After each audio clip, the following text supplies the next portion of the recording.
Good afternoon, everybody, and welcome to today's webinar on the 5th Annual Platinum Group Metals Roundtable, hosted by the Mapungubwe Institute for Strategic Reflection, or MISTRA, in partnership with Creamer Media's Contract Publishing. Thank you for taking the time to join us. I'm Shannon Derejo from Creamer Media's Contract Publishing, and I will be assisting our esteemed panelists this afternoon. Today's webinar takes place under the theme Building a PGM Industry Social Compact for South Africa and aims to facilitate the central coordination of PGM activities in the country. MISTRA will also launch its consolidated report on its previous annual PGM roundtables. This year's report is titled Partnerships for PGM Beneficiation Through the Hydrogen Economy. All attendees will receive a free digital copy of the report.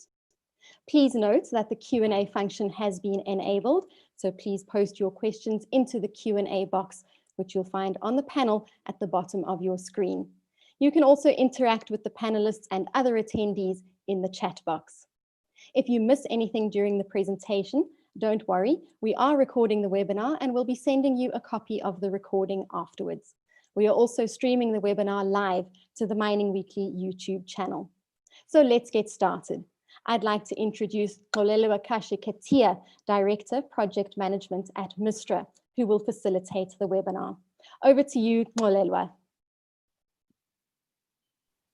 Thank you very much, and good afternoon, everyone, and good afternoon to our friends and colleagues from the Mapungubwe Institute for Strategic Reflection, all our supporters and sponsors, and so on. As introduced, my name is Xolelwa Katiya. I'm the Director Project Management at the Mapungubwe Institute for Strategic Reflection. My role today is to facilitate today's program. And as already explained, we are running a program that's in two parts. And the reason behind the program being in two parts is that the first part is a virtual launch of a report that the Mapungubwe Institute has collated on the reflections of the past four roundtables. Today is another roundtable specific to the PGMs as strategic minerals. The rationale behind this for the Mapungubwe Institute was that after we launched our initial report on the strategic role of PGMs in the hydrogen economy, we found that there was a lot of debate and engagement that we needed to have. And we embarked on a process wherein we brought together different stakeholders around the topic of PGMs as being strategic to South Africa. So what we've done then is to collate all those presentations and reflections and reproduce them as a report. Once we finish with the first part, which is that launch, we will then get into the subject of today's discussion, which is to look at the potential for a social compact around PGMs in South Africa. Now, without wasting any more time, I'd like to call upon the speakers who are going to be leading us during this first part. But just before that, a bit of housekeeping. Please ensure that when you join late, you still ensure that your microphone is muted and that your video camera is off so that we can allow for better connectivity. There will be a poll that will be presented. It will show up on your screen. And once that is done, you can give your responses. And our meeting hosts, Shannon, Anelile, and Supokazi, will be managing that process. We will not have any discussions after this first part. We will save that for the second part. So I would like to call upon our Executive Director, Mr. Joel Nechitenze, who will then give us the welcome remarks to the first part of this roundtable. Over to you, Joel. Thank you. Thank you, Xolelwa, and good afternoon, and thank you very much to all the partners for again joining us at this annual roundtable on Platinum Group Metals. when the Mapungubwe Institute launched the book on South Africa and the global hydrogen economy, that was in 2013, fuel cell technology seemed like a dream beyond the horizon. Propelled by both scientific inquiry and a commitment to ensure optimal utilization of PGMs, MISTRA set out to promote the triple helix approach, that is to ensure purposeful collaboration between government, the private sector, and research institutions in pursuit of the hydrogen economy. Today's event is particularly special because it is the 5th annual MISTRA Roundtable. But even more important than a mere anniversary is the fact that there's been a welcome mushrooming of both formal and informal platforms of engagement since the first MISTRA Roundtable in 2016. This year has been particularly good for the hydrogen economy, in my view, almost unsighted in the context of COVID-19. Many initiatives have been launched, including the government's Hydrogen Society roadmap process in partnership with all the domestic stakeholders and along with the SADC's Green Hydrogen Initiative. Countries in the European Union and developed Asia have shown profound confidence in the potential of the region to become a major supplier of green hydrogen. And across Southern Africa, there is agreement that we should take advantage of these developments, in part as our contribution towards a low carbon future. And interestingly, recent research points to the fact that PGMs can in fact improve the operations even of electric batteries by increasing their discharge capacity and cyclability. And so we are seeing the widening and deepening of the utilization of PGMs. But for me, 3 recent milestones in South Africa are worthy of celebration.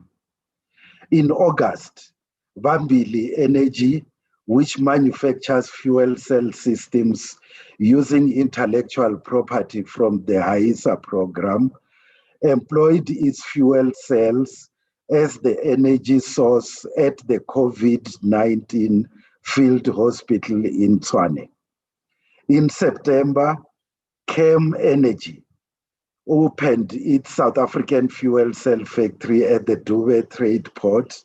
We are told it's worth about $200 million US, and it's characterized as the most advanced fuel cell factory of its kind in the world.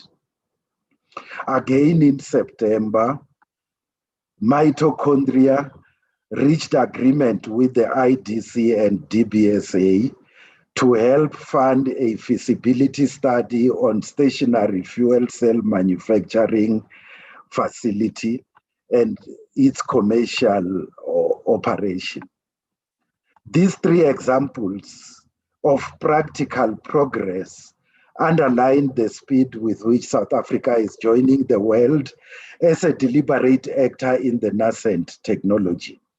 Quite clearly, the initiatives that were started a few years ago are starting to feed on one another in a virtuous cycle, creating possibilities for exponential growth of the industry in South Africa, all building on the HAISA initiative of the Department of Science and Innovation, which was launched a few years ago.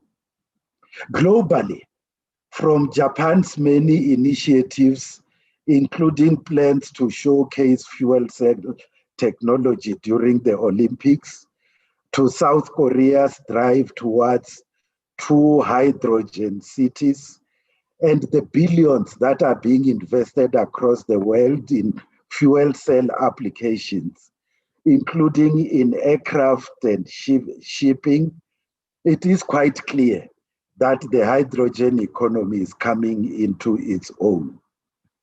As part of the commemoration of this fifth roundtable, as has already been indicated, we'll be publishing today a report on the other roundtables held since 2016. The aim is to hold a mirror up to ourselves as partners to assess whether we are actually making progress. Going forward, we need to find positive answers to four critical questions. One, are we sufficiently promoting the practical adoption of fuel cell technology and related market demand in South Africa? Two, are we ensuring that our expertise in manufacturing fuel cells and their components is sufficiently appreciated for that expertise to be integrated into global value chains? Three, are the various PGM initiatives being optimally profiled for them to be fully embraced, not only by policymakers, but also by society at large? And the fourth question is, how do we ensure that the country's strategic plans, including the IRP for energy and the economic reconstruction and recovery plan, explicitly incorporate the hydrogen economy and fuel cell technology? Beyond this, we need to move forward in operationalizing the PGM exchange as recommended in the booklet that we launched at last year's roundtable. And needless to say, success in the PGM value chain depends on strategic management of the sector's political economy, including labor relations, implementation of social and labor plans, and commitment to environmental sustainability. So in welcoming all of you, I wish to underline that as the march to the hydrogen economy gathers pace, so do the responsibilities that we have as partners multiply. Variously and jointly, we should play our part in ensuring that South Africa grasps this nettle. Thank you very much, and again, welcome to you all. Thank you. Thank you very much, Joel, for those opening remarks and some insights into the events of or findings rather, of the last few roundtables, but also what has been happening in the public domain, even outside and beyond these discussions that Mistra has been curating. Now we're going to move on to key findings from these four roundtables flowing from 2016 right through to 2019, with the last one being on the metals exchange. And we have with us today, leading that discussion or presentation rather, Zamanzima Mazibuko, who is heading the Knowledge Economy and Scientific Advancement, otherwise known as KESA faculty at Mistra. Now, KESA is really what is concerned with the STEM disciplines at Mistra.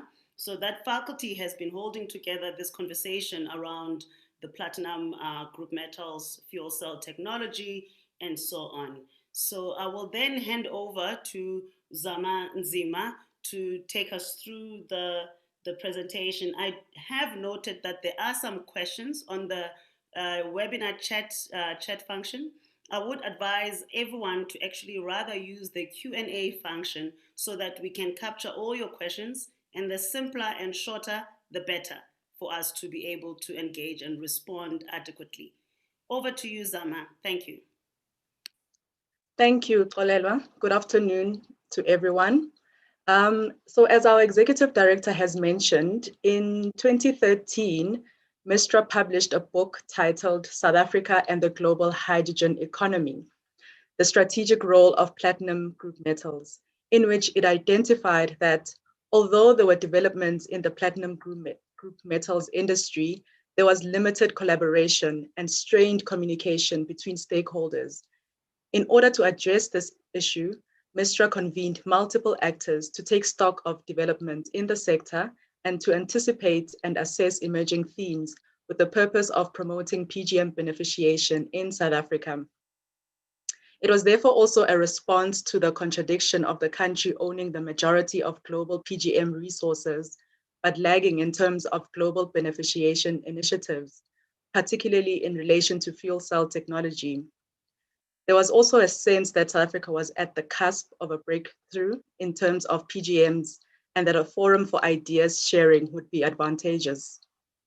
This roundtable series, which provides a neutral platform for stakeholders to report back and seek collaboration, has become an annual event since 2016, as mentioned before. The actors that have been active in the roundtables include government through the Department of Science and Innovation, the Department of Trade, Industry and Competition, the Department of Public Enterprises, and the Department of Energy. Then we've had platinum producers from Anglo American Platinum, Impala Platinum, and Sibanye Stillwater, and organizations such as the Mitochondria Energy Company, Eco Partners, and others. The deliberations equipped all stakeholders to lobby for policy changes and programs specific to growing the PGM sector. Through the PGM Roundtable series, Mistra has provided and continues to provide this platform on which competing producers and government can articulate their concerns and identify opportunities for the PGM industry. The series has yielded strategic outcomes, central to which is the intensification of discourse on the political economy of the South African PGM sector and on the hydrogen economy. It has had the additional benefit of enabling a discussion and consensus on the significance of the PGM industry as a national interest. Mistra also then saw the need to put on record the discussions that have been held over the past few years, which has resulted in a report. This report aims to provide a meta-analysis and overview of the focused discussions and leading themes and resolutions of the PGM annual roundtables from 2016 to 2019. It explores the discussions and agreements from each of the roundtables, as well as the activities that led to those resolutions. It provides an analysis of the participating organizations, as well as the evolution of the programs and roles in the PGM value chain. It explores the formation of strategic partnerships and results obtained from those partnerships. So now I'll take you through some of the key outcomes and resolutions from the roundtables and that you can find in the report. The primary question for the first roundtable was a broad one. We asked, how could South Africa beneficiate the country's large endowments of PGMs?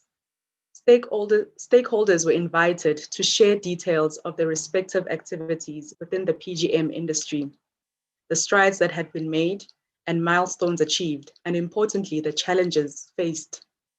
This roundtable included a focus on the question, what would it take to forge successful partnerships in PGM fuel cells locally, regionally, and internationally? From the 2016 roundtable, these were some of the key outcomes and resolutions. It was resolved that Mistra should continue to pioneer the stakeholder engagements for the PGM industry. Motivations included that gatherings of this nature were instrumental for building trust between stakeholders. Accountability was fostered with regards to programs, initiatives, and strategies across stakeholders, and programs could be implemented and future initiatives deliberated, focusing on a common goal. There was a strong notion that South Africa's PGM industry needed to invest in the building of a credible knowledge economy that could penetrate the global PGM industry. The knowledge economy should be increased in terms of technology advancements, but also in market development initiatives.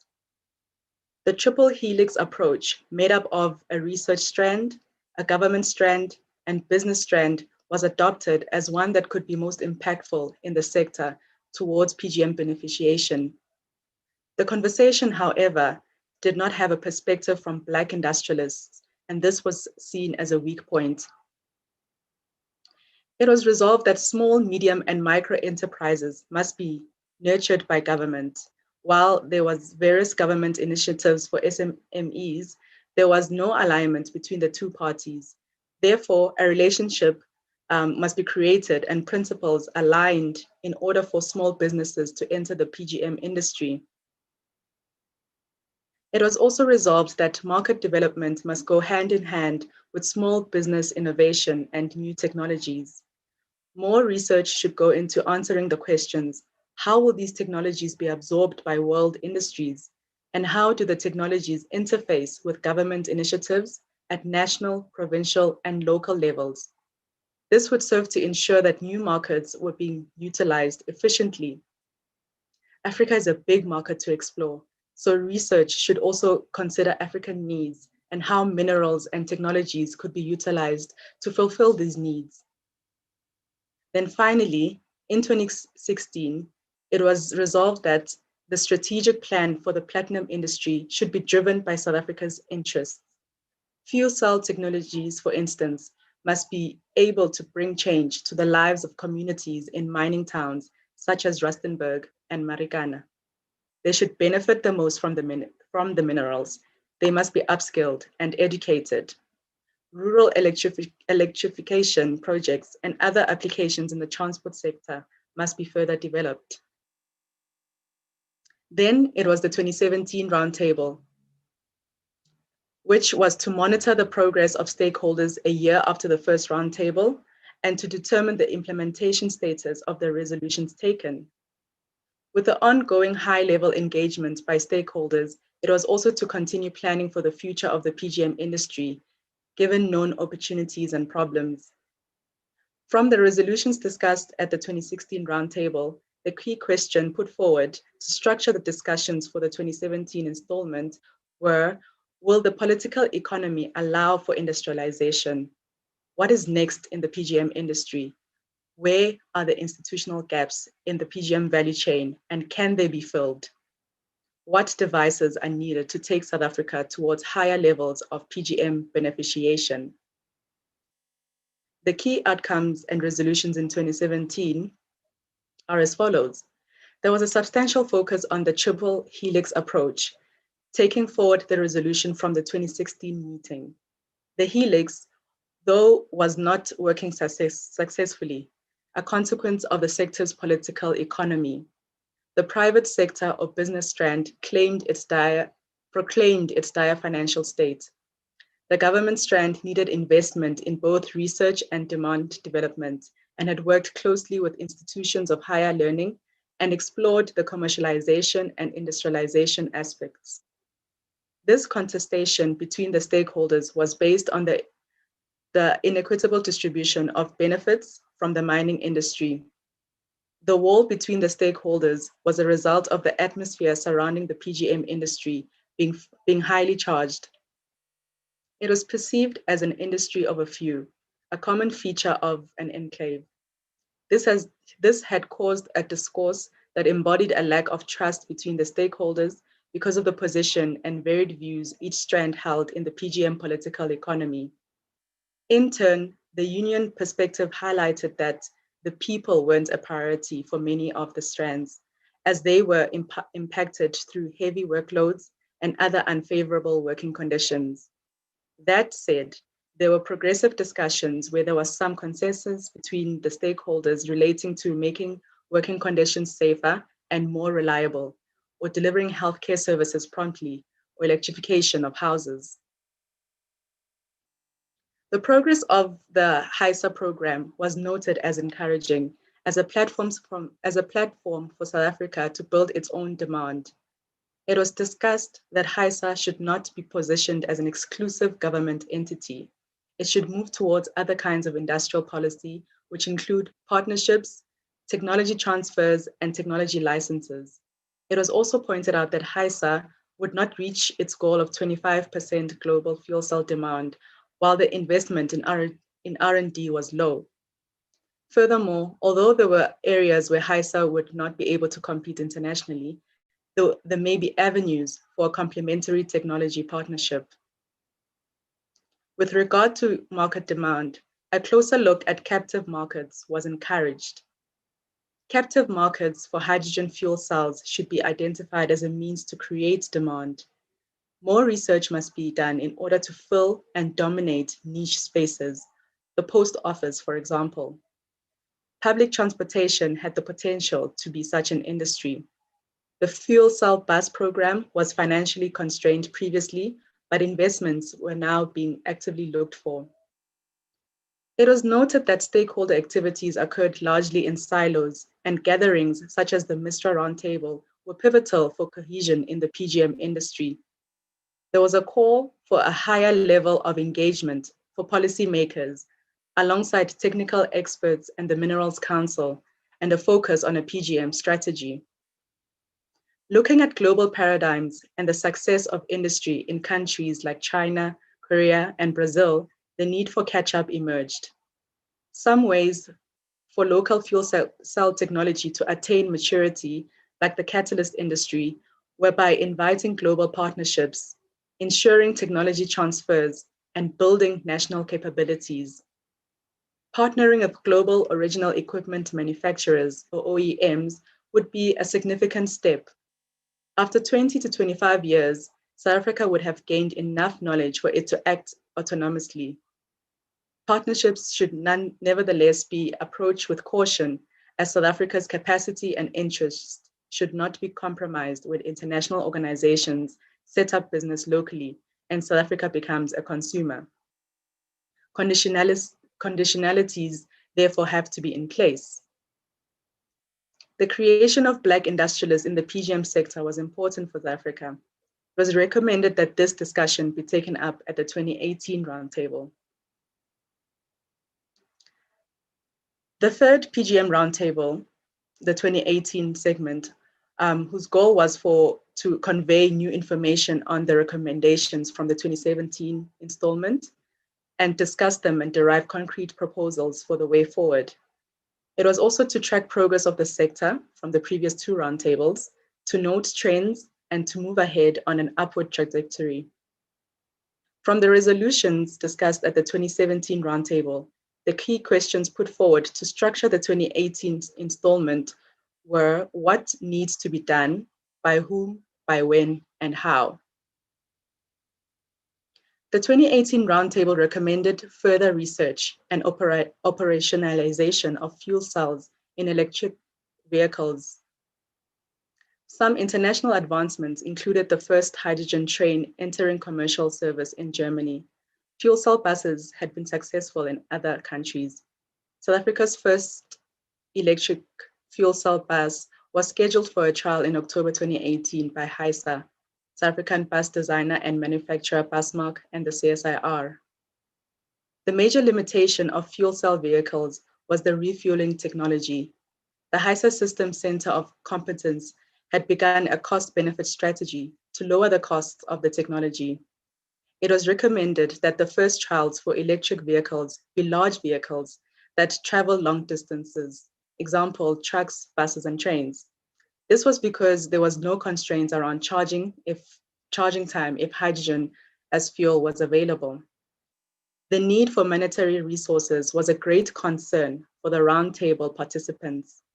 The high costs of the technologies did prove to be a challenge for the rural electrification mission.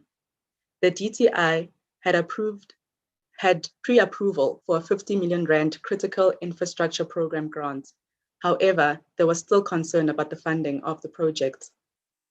The participants agreed that fuel cell technologies should form part of the integrated resource plan. It was emphasized that fuel cells would not compete with renewable energy, but rather work collaboratively. The adoption of fuel cells as an energy source was not a threat to other renewable resources. All of the technologies would work together and deliver energy to off-grid locations. It was recommended that the industrialization discussion be unpacked further. There were many possibilities for the Platinum Valley Special Economic Zone, but the program should be designed in a niche way to attract the relevant foreign investment and OEMs. 2019, the focus for the focus of the PGM Roundtable was reimagining PGM value chains for effective beneficiation. The aim was to answer the question, how far have we come towards PGM beneficiation? It was also to evaluate, of course, the resolutions of the previous roundtables and to assess the progress made by stakeholders. The key outcomes and resolutions in 2019 were as follows. MISTRA was encouraged to continue facilitating these stakeholder meetings as there was value in gathering of stakeholders in one room and thrashing out certain issues. It was mentioned that the PGM sector would not have been so impactful without these discussions. A strong theme in 2019 was that the PGM sector must move to a more practical trajectory. The world was entering a hydrogen economy epoch, and South Africa was encouraged to take center stage. The research that had been developed in South Africa on the hydrogen economy had potential for more powerful and global applications. Noting these global dynamics and noting that some of the world's largest countries and organizations had invested in, progressed towards, and committed to fuel cells and the hydrogen economy, South Africa had a chance to either be followers or leaders.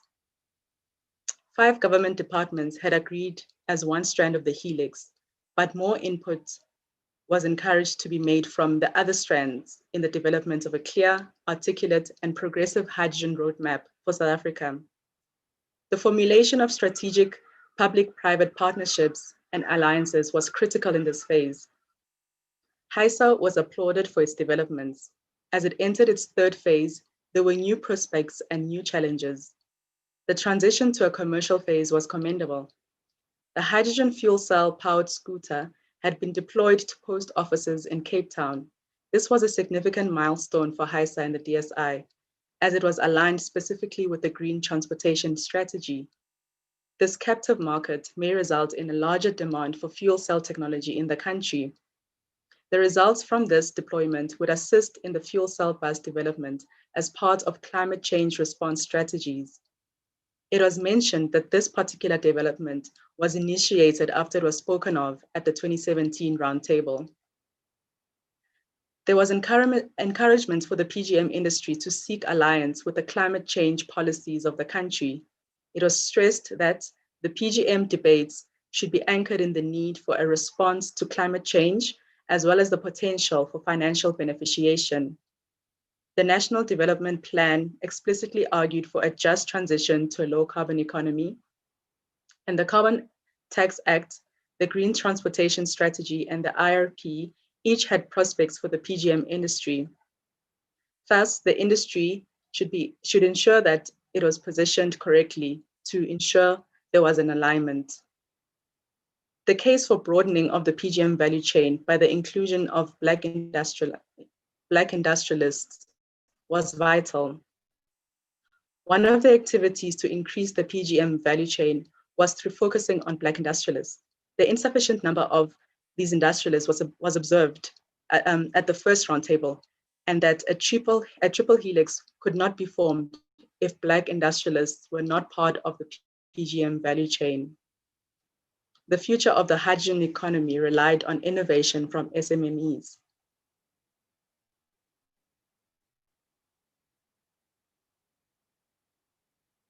Anglo American was working on forming a global triple helix of the PGM sector. This was to be further explored. The current partnerships had been helpful and had provided amazing results. For the new global trajectory, new strategies and new partnerships were needed. More monetary investments were required for a successful and large-scale fuel cell deployment across the country, now that pilots had been run successfully. Government departments had committed the investments. However, more funding was still required, and the private sector could play that role. The 2019 Roundtable as mentioned previously, also included the launch of the research report at South African PGM Exchange, which was a collaboration between MISTRA, the JSE, and PAIRS, looking at whether a PGM exchange is feasible in South Africa.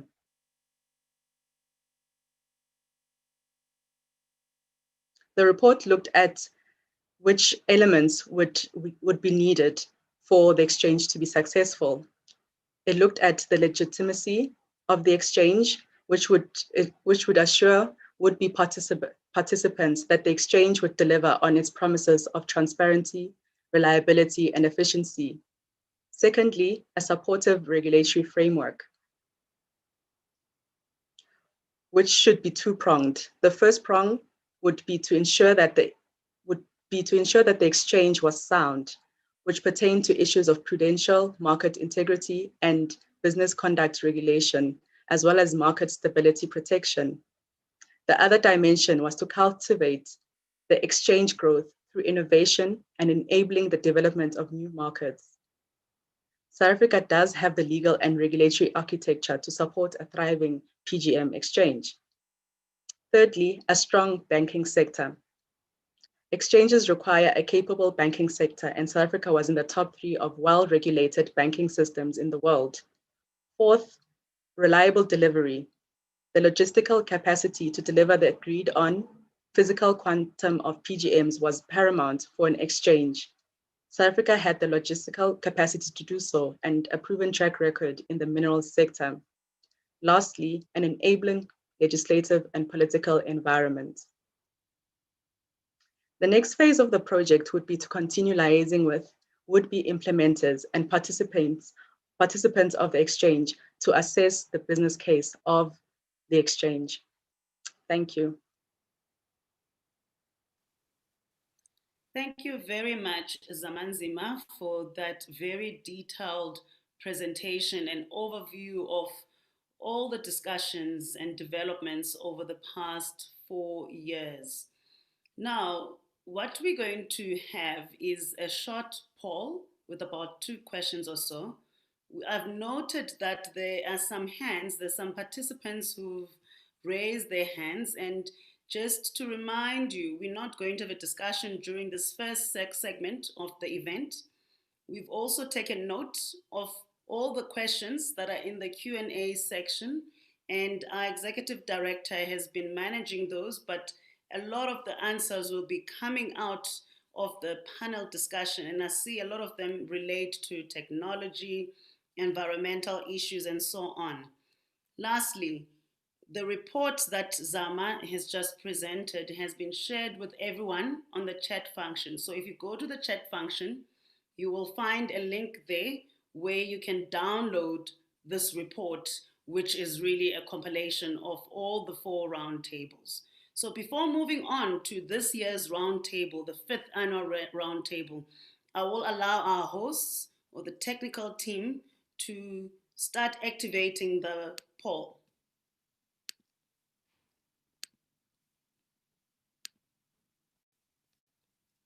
And as you can see, there's some questions there.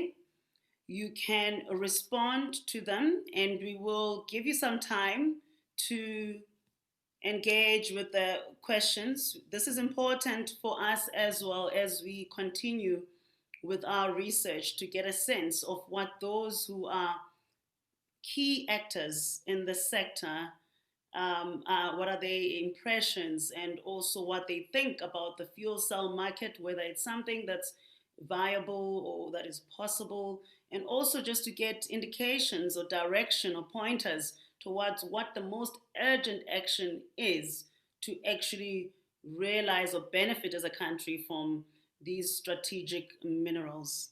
So I'll give you some time, and we will then close the poll when we've seen that sufficient participants have responded. Thank you.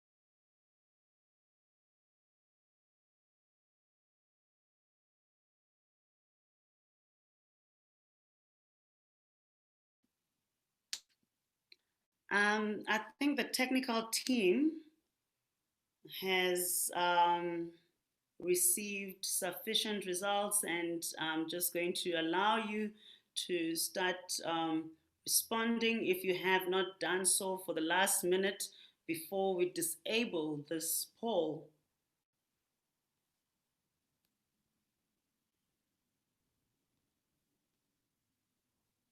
Okay, I've been told that the poll has been disabled.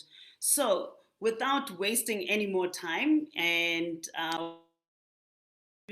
we are now going to move on to the second part of today's event, which is actually the crux of what we are working on.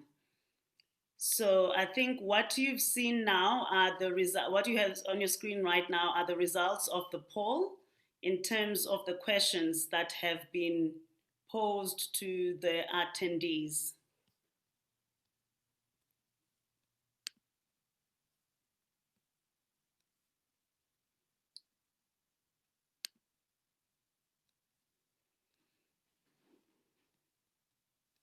Okay, so let's move on then to start part two, which is about social compacting. And I'm hoping that we will gain some more time as we've lost some few minutes there during the first session. But then when we talk about social compacting around platinum group metals, I suppose we'll be addressing some of the questions that many of you have had. I know that when I had conversations with some of the panelists, some of the questions that were posed to me was, why is it that we're so good at having these dialogues? I mean, Mistra has already shared reflections on the past 4 years, and there was this despondency about having yet another talk shop. And this is something that South Africa tends to do without any demonstration of action or implementation. We've identified the challenges through the engagements that we've had. We've identified possible solutions. There's potential for fuel cell technology and hydrogen economy for our country, but there's also potential for financial beneficiation.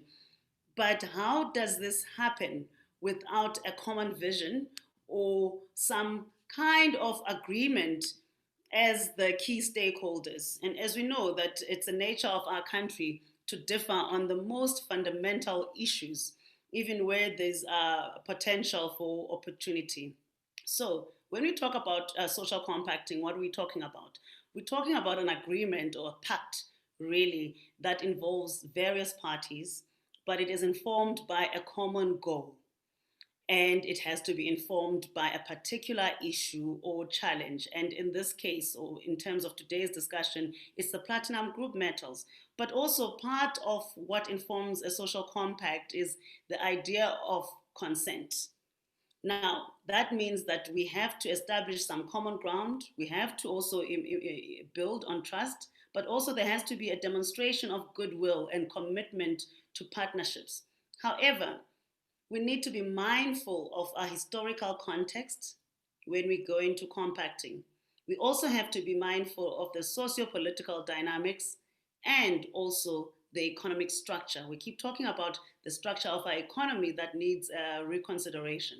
In our studies on social compacting, we've looked at various countries such as Singapore, South Korea, Ireland, Sweden, Rwanda, Mauritius to learn from compacts that have been forged elsewhere. And through this, we've learned that compacts are really elite consensus-making platforms. They involve institutions and also concern state building. They are about the redistribution of wealth, but they also have to be informed by inclusive political systems. They need to address inequality. They need to also encourage ongoing social dialogue. But most importantly, social compacts require ethical and visionary leadership. So, why do countries go into compacts? It's to develop human capital, to create jobs, to reduce inequality, to sustain partnerships, to also ensure that there's pragmatism above dogma, because we tend to hold on to our ideological positions without consideration for the bigger good for the nation. But what compacts would do would then augment state capacity and also ensure good governance. So with that said, to open up this discussion, today's discussion on compacts, we're going to welcome Martin Creamer, who's representing our partner for this event today. We all know Martin Creamer is quite informed about platinum group metals. Creamer Media itself is always on a path to also engage on PGMs. Some of us listen to him on a regular basis on radio shows and on SAFM, where he leads the commentary on platinum group metals. So before we get into our panel discussion, let me welcome Mr. Martin Creamer from Creamer Media, who will then give us some opening remarks to launch this discussion, but also at the same time to offer some reflections from media. Welcome, Martin, and thank you for hosting us and joining us today. It's a great pleasure, and I want to thank MISTRA because they've done such a lot of work on this, and we really deserve in South Africa to start moving forward, because I've been on this path for many, many years. I think I can go back to the 80s when I used to discuss this with the platinum group metals producers. They were always keen on marketing at that stage. They were then deeply into catalytic converters. But even in the 80s, they used to say our next step is into hydrogen fuel cells. And they used to talk PEM fuel cells, particularly, that we should be targeting. And as a journalist, I really get a chance to speak. So it is great that I'm able to speak here, but I'm also able to speak with my head and my heart, because with my heart, I feel that we haven't gone fast enough on this as a country. And that's why I'm so happy that I can see the detail to which MISTRA is tackling this. I think there's no one else in South Africa which is tackling it with such strategic detail. So I really want MISTRA to be more prominent and to be featuring more often in the media because of this great work that they're doing. We will obviously want to give more coverage to the movement that should be gaining far more momentum in South Africa than it is. You know, we've been around this issue for so many years, as I say, going back to the 80s. But there was also a time at COP17 in Durban when a detailed study was put forward, and one hoped that the politicians would grasp it. There were politicians there who said this fitted in beautifully with South Africa's beneficiation program, and they would go ahead with it. But of course, politicians change. Other people take their places and they've got different directions. And this is where we need to sit down in South Africa and keep that momentum that some build up so that we can move forward. Because I do think now is the hour. I have never experienced such activities around the hydrogen future of the world. And it's not only us that are continuing to talk on it at a pace, but others are starting to move at a faster pace. And we see Germany actually having a strategy for the hydrogen economy. I know that Germans will be here next week because they're so keen on securing green hydrogen from South Africa. And then again, I get back to that PEM technology, where it requires the great platinum group metals that we've had in our ground to actually generate that green hydrogen. And I also look at Southern Africa, and I see Sasol and other activities there where they are trying to bring the whole of Southern Africa into a situation where we can become an energy exporter rather than an energy importer. And that is so crucial for the region, because we pay a lot of money to have energy imports at the moment. It would be wonderful to switch that around and have energy exports. And we've got the sun and we've got the wind, and we're finding out that we've got superior sun, but also all of a sudden superior wind around the coast. We can do so much. And I must say that Namibia is moving on this, and the Windhoek base is coming up a lot. and their liaison with other countries is quite significant. And I always say to them, you people could move very fast because you've got the sun and you've got the wind and you've got Walvis Bay closer than we are to Rotterdam already preparing to receive green hydrogen, Europe wanting to get its hands on green hydrogen, which is why the Germans have already funded a study here to find out where the sweet spots are in Southern Africa that could generate green hydrogen. So you've got the generation of hydrogen through electrolyzers using platinum group metals, if they use the PEM technology, which is superior. You've also got fuel cell technology using the platinum group metals, and hopefully through that PEM technology. And we see suddenly demand starting to show on the horizon, and people putting their commitments into print themselves with huge adverts. And the one huge advert that really struck me was the one put in by Hyundai, where they said they are committed to producing 700,000 fuel cell stacks a year. Now, if you look at that, what translates into platinum ounces, that is equal virtually to what Rustenburg Platinum produces a year, just for one company, Hyundai. What about all the others? We know that Toyota is active. We see activity with AP Ventures, which is associated closely with South Africa. It's a venture capital company. We see that this particular venture capital company already has as one of its cornerstone investors the PIC, the Public Investment Corporation of South Africa. Now, that is a great coup to have.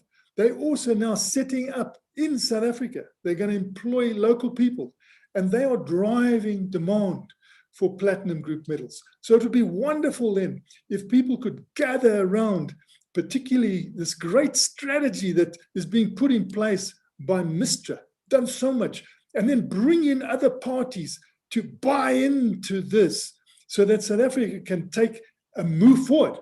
Because not only do I see Namibia starting to move pretty fast, Windhoek and places like that to put out messages all the time, but I also note suddenly Australia has popped up and they are having event after event. They're planning, they're funding, the green economy. They want to export this green hydrogen, and people are saying we want green hydrogen.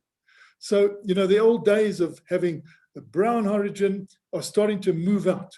And then you have the big problem, and they're saying, but we haven't got the infrastructure where vehicles can pull up and get hydrogen. Well, regulatory, if the state just said each petrol station has to have one hydrogen pump. Now we have a precedent for that. We know that Sasol came up in modular fashion, slowly. They were producing fuel here in South Africa, and they would have one pump at each garage so that you could start moving. Because we know that if we move towards a hydrogen economy, use existing infrastructure slightly modified, which is such a big plus. So we could actually pull up at a garage, have a fuel cell car vehicle early, and they are being made at the moment. And we know that this is happening in California. We know that parts of the world are committed to this, South Korea. So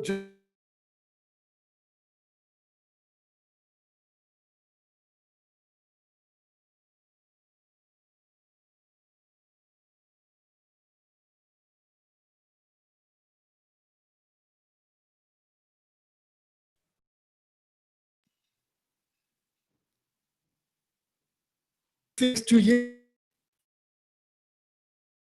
Come on, guys, let's get moving. So I want to thank you all for giving me this opportunity. It's a great opportunity for a journalist to be able to speak for some time, because normally the only way we can speak is to ask the questions. And sometimes not even the questions are fully answered. So we feel now, going forward, that South Africa should make a stronger mark in all this. And we believe that Mistra has done some incredible work, and we need to lock onto that so that we can move forward as a country for the benefit of the South African people. Thank you. Thank you very much, Martin, for that very powerful and passionate opening statement there, reflections from media, which should be encouraging for the social partners that we have here today with us, representing business, representing government, and also labor.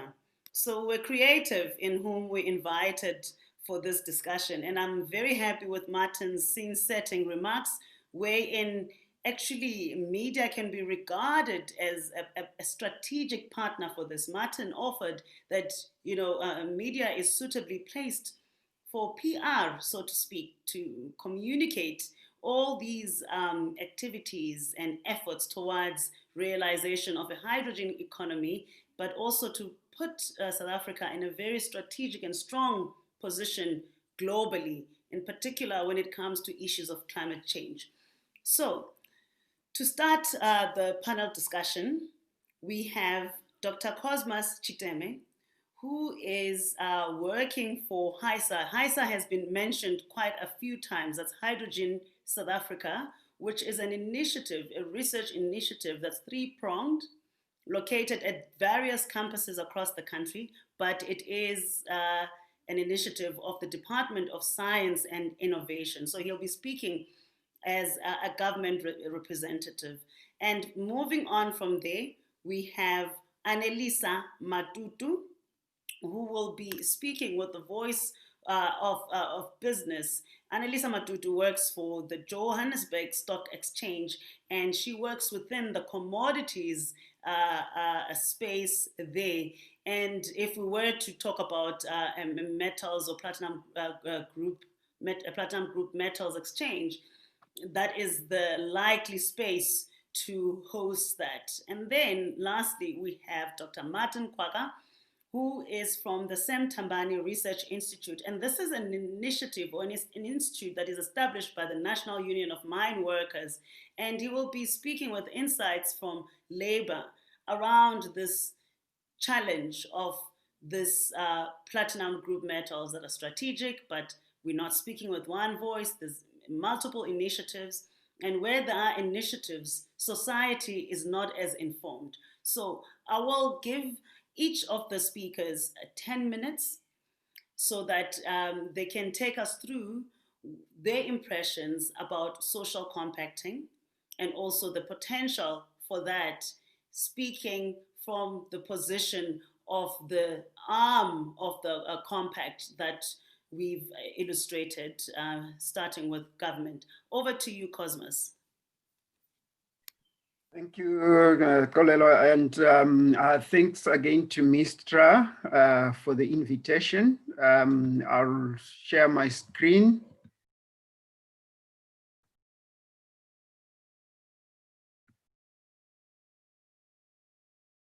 Can you all see my screen in presentation mode? Yes, we can see it. If you can please enlarge it to presentation mode so that we can all see the wonderful diagrams clearly. Okay, all right. Thanks a lot. I only have 10 minutes, so I'm going to literally rest through the slides, just highlighting points as I go through. I've just framed my short intervention in terms of building a PGM industry social compact through the Hydrogen Society Roadmap development process. And that is work that we started early this year when we were looking at the developments that have been done through the Hydrogen South Africa program, but looking now at a broader, to say, how do we move from an RDI initiative into broader recognition by society of the potential benefits of hydrogen and fuel cells. And as you can see from this slide, there is no shortage of policy. I think it's now a question of just saying, how do we leverage existing policy and find the linkages between them, while also identifying the gaps that need to be filled in order for us to move forward in a coherent way. And again, there is support at the highest level of the highest office in the land around issues of the hydrogen economy. This slide is very familiar. I think the message here is we need to move away from the business as usual scenario, move to value-added products such as catalysts, platinum-based catalysts, MEAs, and eventually into stacks. And with that, we would see increased revenue streams that will then be good for our economy. This slide here is just the tortuous journey that is normally associated with innovation. Again, the message is that innovation does take time.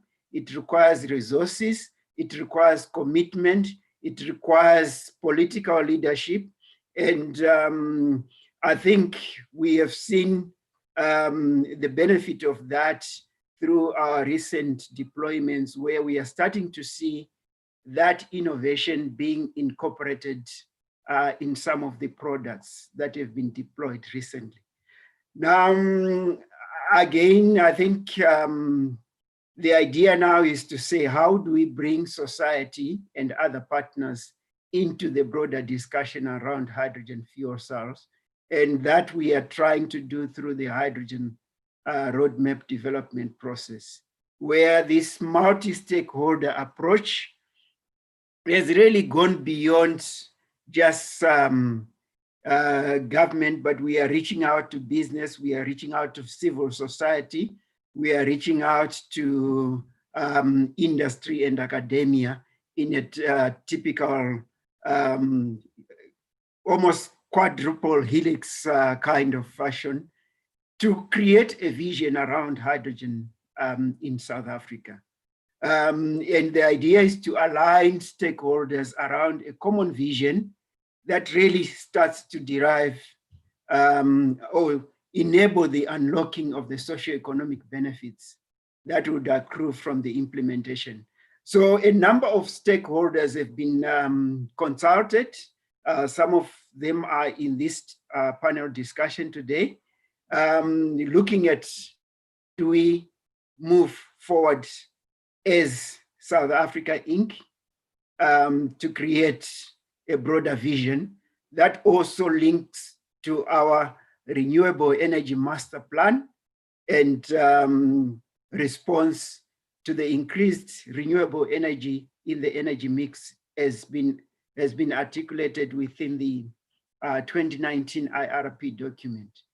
Now, the process, like I said, has begun. There are a number of growth areas that have been identified, from energy all the way to exports, research and development, and some key enablers that have also been identified to say, these are the things that we need to do. And may I take this opportunity to highlight the issue of education, skills and capacity. I think Martin has raised some issues around infrastructure, but also going forward, what are those opportunities that have been identified in various sectors? We're all aware of the green transport strategy and what it is saying about the emissions reduction in our transport sector. And the good thing about the use of hydrogen as a fuel not only enables us to reduce our, but also creates new industries around the generation of green hydrogen. And it would definitely has the potential to lead to energy independence and move us away from our large fuel imports that we are currently seeing. We are also seeing the replacement of diesel locomotives, particularly in the unelectrified tracks, which already makes sense because the trying to put in electrified infrastructure in those areas is just not economically viable, rather than when you compare to going to fuel cell powered trains. Various industrial opportunities exist in the refinery sector, in the agricultural sector through green ammonia, and even in terms of utilizing our CO2 coming from our coal-fired power stations and combining that with green hydrogen to make other value-added chemicals. I've just tried to highlight some statements here, but in the interest of time, I'm not going to have time to go through each one of them. But again, this is just highlighting where the opportunities exist. I believe that the slides will be shared for people to go through. But again, we have got some frameworks that are also coming through the Department of Public Works, where fuel cells are being incorporated in buildings. And these are some of the deployments that have been done. I think the ED also referred to the recent deployment at one military hospital.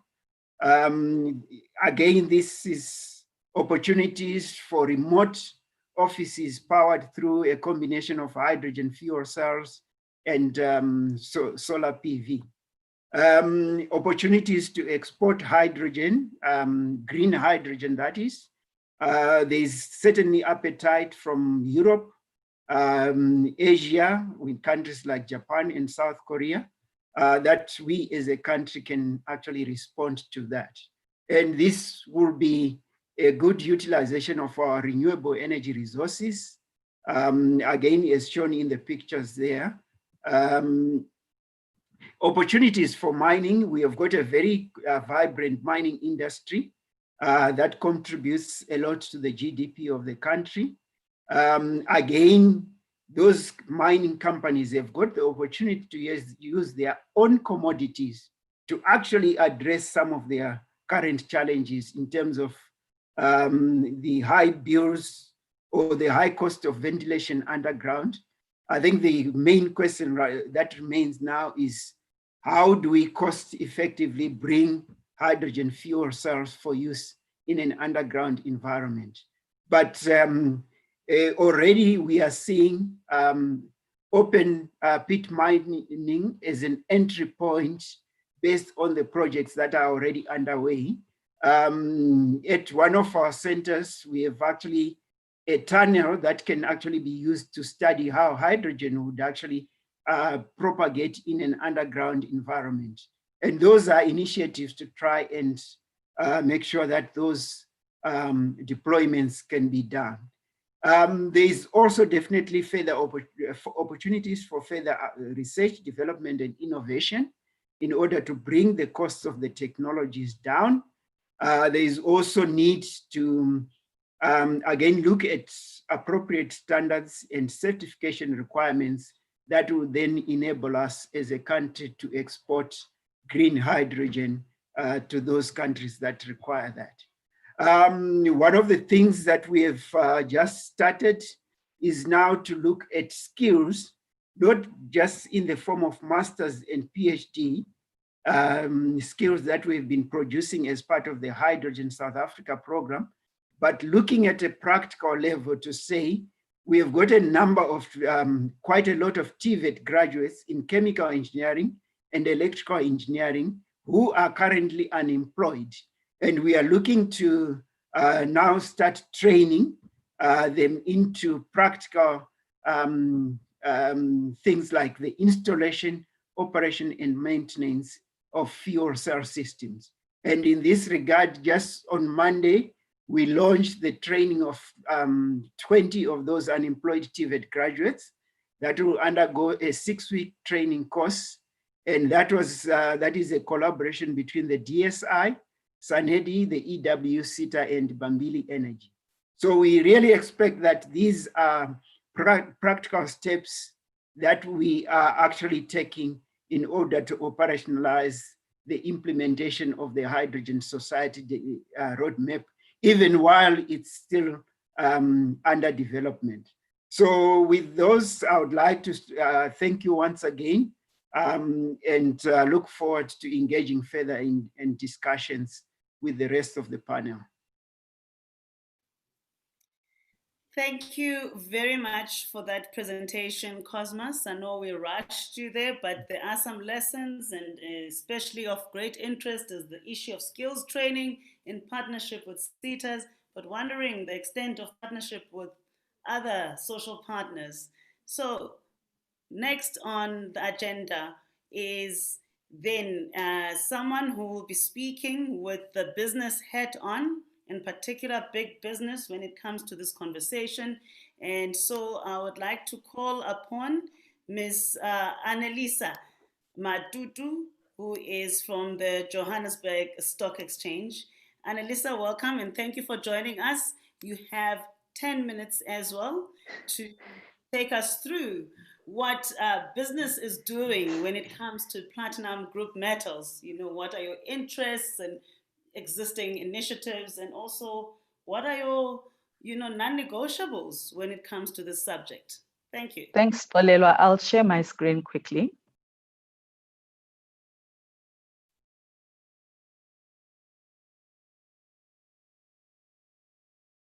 Okay.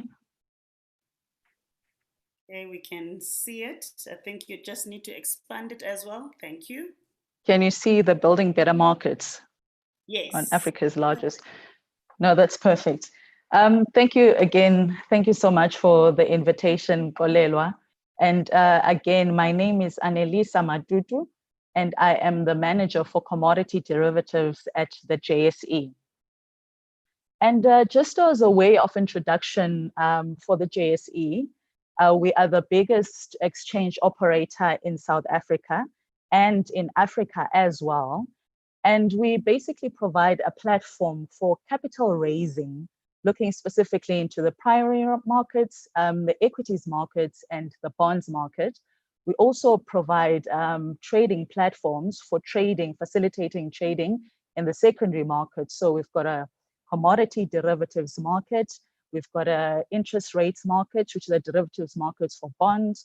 We've got a currency derivatives markets, as well as the equity derivatives markets. Now, our relationship, or rather partnership, with MISTRA and peers and other industry stakeholders, such as mining company, mining houses, government institutions, as well as some plat PGM processes, started a few years ago, about 5 or 4 years ago, I can't remember exactly. And what we were looking at basically was just a research report, just focusing on the feasibility of launching or introducing an exchange, a PGM exchange in South Africa, so the feasibility thereof. And really the outcomes of that research report was a publication which was launched last year, a book which I hope most of you have seen, or a book which I hope most of you have read. And the title of the book is South African PGM Exchange Policy for Financial Beneficiation. Now, as the JSE, I'm sure you might agree with me, we cannot speak on behalf of all business. I would think that is something more suitable for your BUSAs or your BLSA to really opine on. But having said that, from a JSE perspective, we support beneficiation. And we truly believe that it is critical for our economy. It is also critical for our social development, especially in industries where we are a primary resource provider. And this is something that is well known, excuse me, and that has been known for many years. Although we haven't moved as fast as we should as a country, and I'm sure we all know as well that beneficiation needs to be strategic, as well as long-term orientated. And for some uses of PGM, for example, fuel cells, they're directly congruent with our plan as a country to progress beneficiation. And where the opportunity lies as a country is to just make that clear and potentially give support to those industries. We need to be explicit about the opportunities, and we need to be explicit about how we support those industries. Think about the incentives that will be able to provide those industries and companies, which basically will make us competitive in a world that is clearly becoming or moving into the direction of a greener economy. So what will be important from business perspective? So speed will be crucial. Certain regions, as mentioned by previous speakers, are moving much faster than us. So, Martin mentioned Namibia, Zama, I think, mentioned Japan, and in European countries, the economy has a specific strategy in how they're going to finance their green economy. And the opportunity again for us is to move quickly in helping and supporting those industries that will help us as a country and as an economy to realize beneficiation. We also need to be mindful of what we do and how we do it. So exactly what is this beneficiation all about? Why are we doing it? You know, are we doing it for the sake of beneficiation, or do we want to do it to create something better for the future? And that ultimately means our pension funds have something to invest in, something better to invest in, because we have companies that are future fit. And from an exchange perspective, one of the things in relation to sustainability, which we usually think about around environmental and social issues, is that the exchange has such a fundamental and big role that it plays in creating an enabling environment for better disclosure practices to grow, basically. But really, what's that trying to do is to drive better business practices, you know, with a hope that disclosure will drive behavior. And reporting is actually the end state, you know, but you would have to do something in order to report. Now, the kind of disclosures that we have at the JSE, particularly for our environmental, social, and government and governance model, which I'm sure most of you know as the ESG model, certainly about 80% to 90% of our market cap is assessed against that ESG model for sustainability.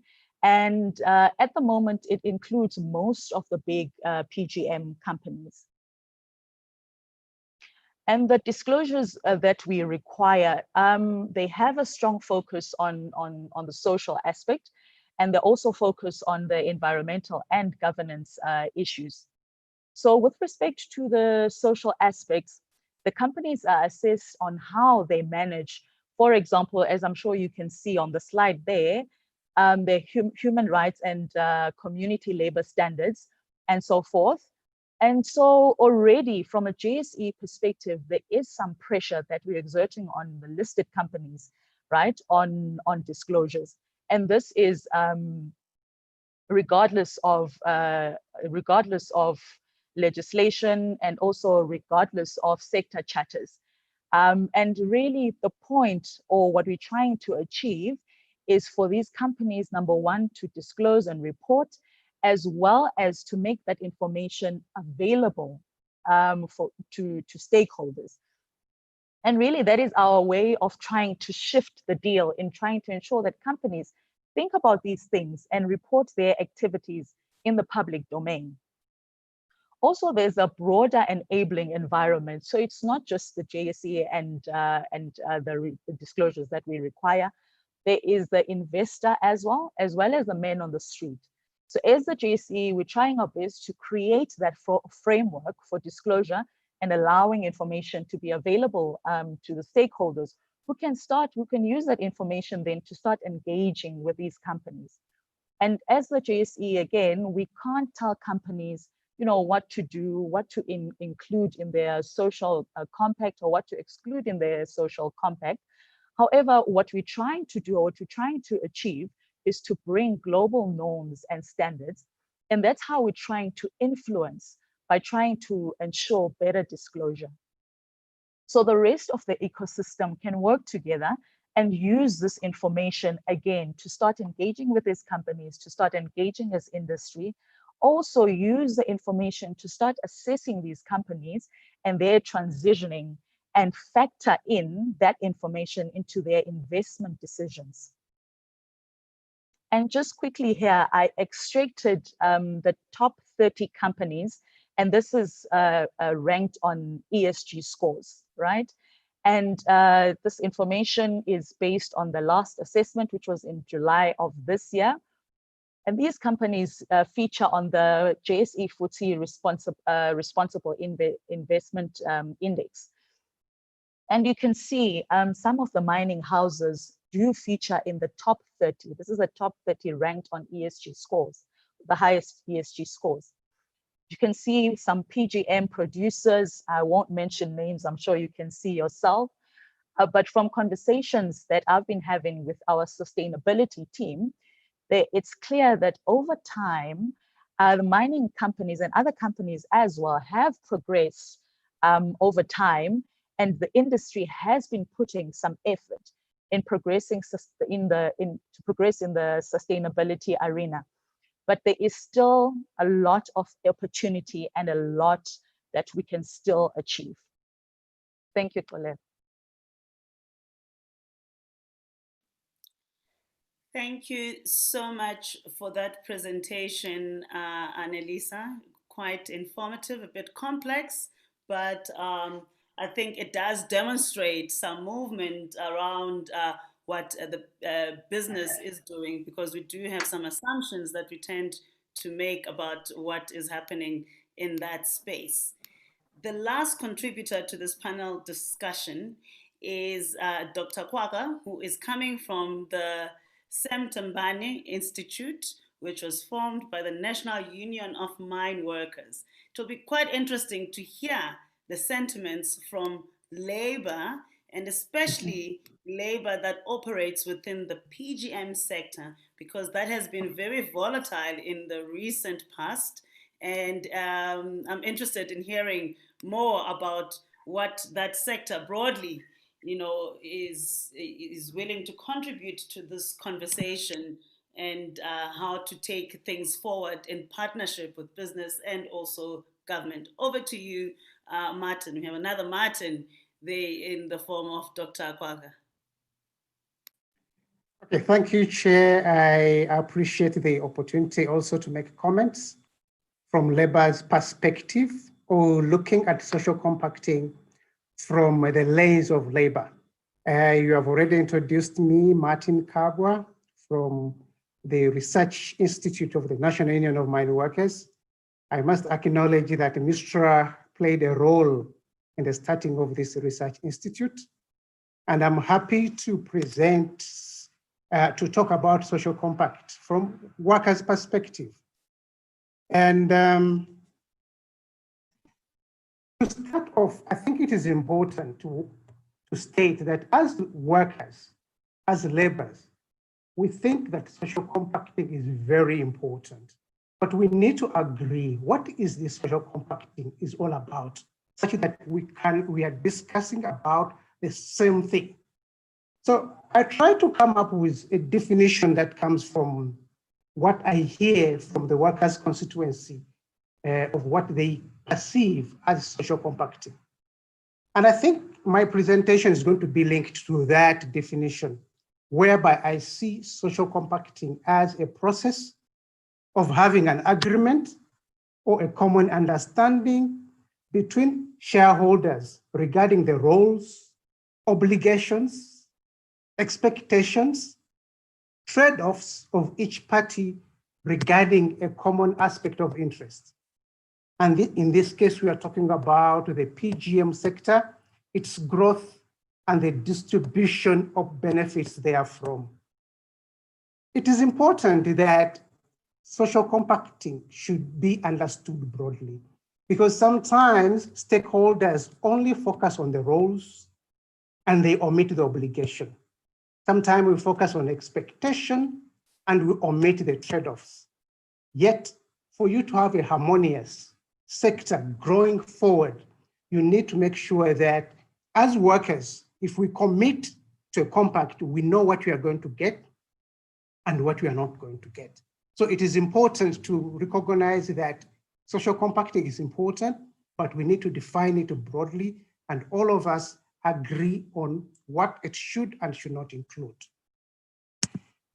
The second point I would like to emphasize is that from a labor perspective, social compacting the PGM is very important and crucial. Basically for three reasons. One, you are dealing with a resource that is owned by the people. At least in theory, PGMs, according to the Freedom Charter, are owned by all South Africans. In practice, most of the PGMs are handed over, for lack of a better word, to private hands through a license. So you have this contention of private actors managing a public asset. The second element is that, like any other mineral, PGMs have a period of making profit and a period of not making profit. And sometimes it is a finite process. At one point, the profitability of the sector will go down. And this creates an incentive of some of the actors to maximize profit or benefit within particular periods, and sometimes ignoring other players.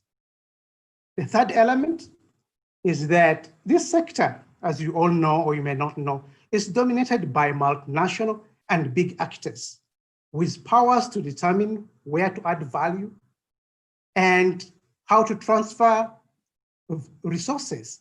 So there is power that is skewed in the hands of big multinational companies.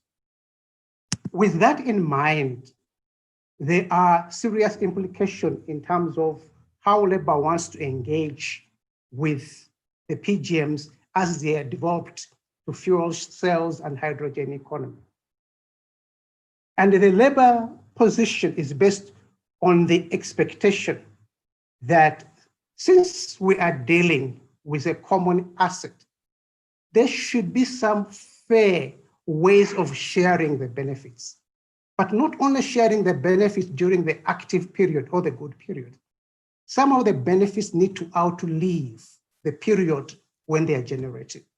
So we are saying it should not only be about how benefit is generated within a particular period is utilized, but what happens when that period of profitability falls away.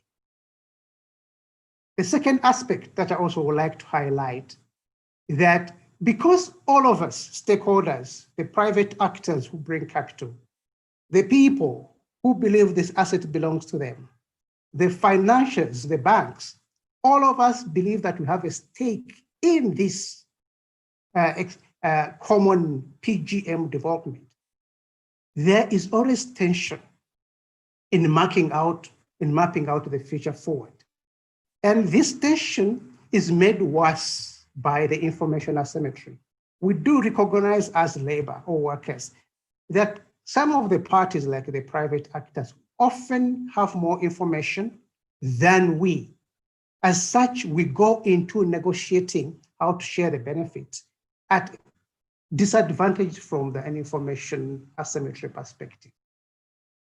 So with that in mind, as labor, we believe that the PGM sector has a future in medium to long term. And we acknowledge the fact that there's effort that is being done in fuel cell development and the hydrogen economy. However, we think that going forward should not follow the previous print of what we have seen so far in terms of PGM development.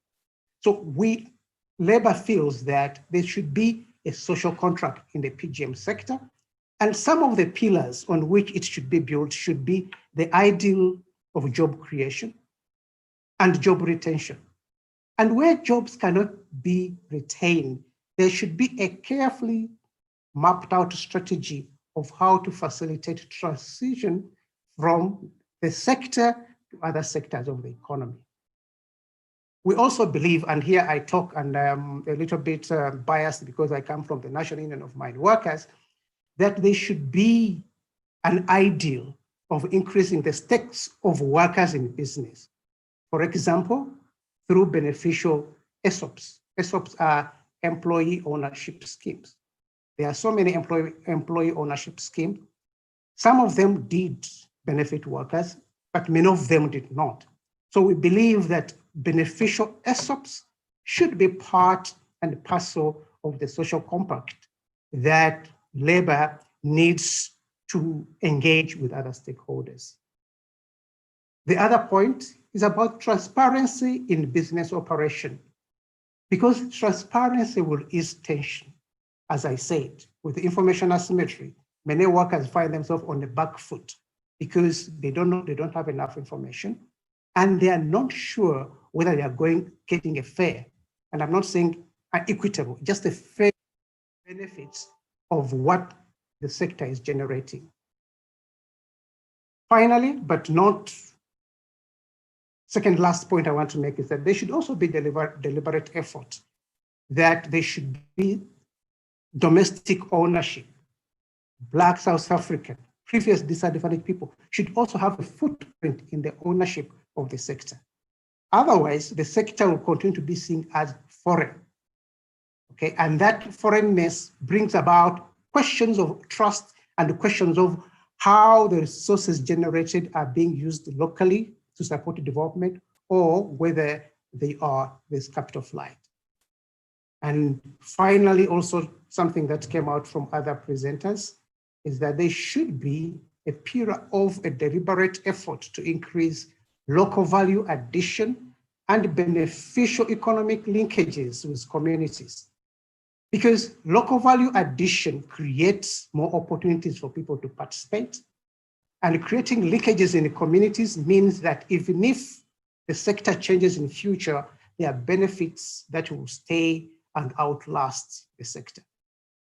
So broadly speaking, labor is excited and is willing to participate in all efforts, as colleagues from the industry, from government, from the media have highlighted. But it needs to participate well knowing that the development of the sector takes into consideration people element, and there will be visible benefit that emanates from the growth and the participation of workers and the community in the PGM sector. My concluding point is that from the labor perspective, the question on social compact in PGM is no longer whether to have it or not to have it, but rather what should be the pillars of this social compact and who should spearhead it. I thank you, Chair.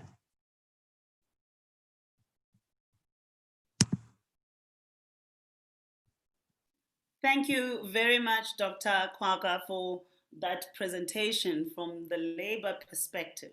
So now we're going to get into the discussion.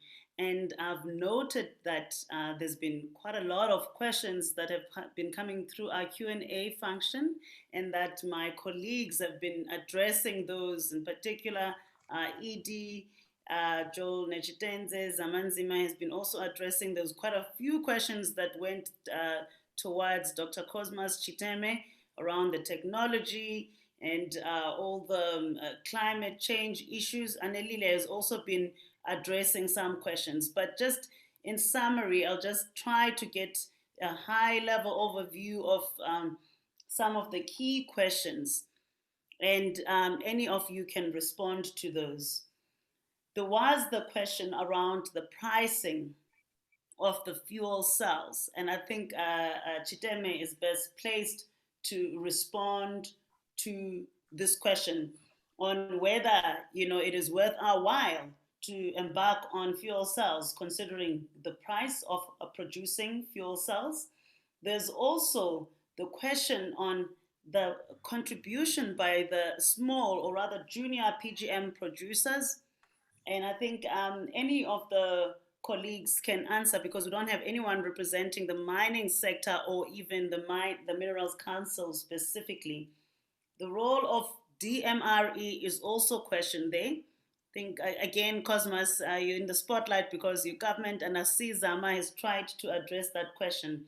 But also, Annalisa, there was a question around financial beneficiation. If you could care to just, demystify this notion of financial beneficiation, because some participants are not convinced that this has anything to do with job creation. So I think just as a first round of questions, if we can maybe try to address those, starting with Cosmas, and then we go on to Annalisa. And then I'm also, maybe to finish off, Martin, if you can speak to the questions. There's quite a few questions around the motor industry and their role. And as we know that we do have a strong workforce that's within that, it's outside your specific sector, but just wearing a labor hat in terms of how our workforce that's building all these cars, even though South Africa does not own any of these car manufacturing companies. Over to you, colleagues. Thanks, Xolelwa. I didn't see the specific question about cost, but I'll try and respond to it in a more general way. I think when you've got emerging technologies coming onto the market, the issue of costs is always there. And some of these costs gets addressed by economies of scale when you start producing these technologies at scale, and then it makes it cost effective to produce them. The other aspect is also incremental innovation allows you to increase performance of the technology and also to use other innovative materials. And in the case of platinum-based fuel cells,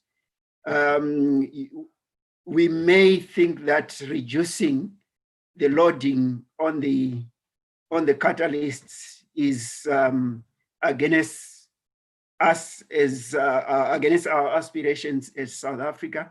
But once you reduce the loading, you actually allow for greater uptake of the technology, because then the costs reduces, and then the technology becomes mainstream.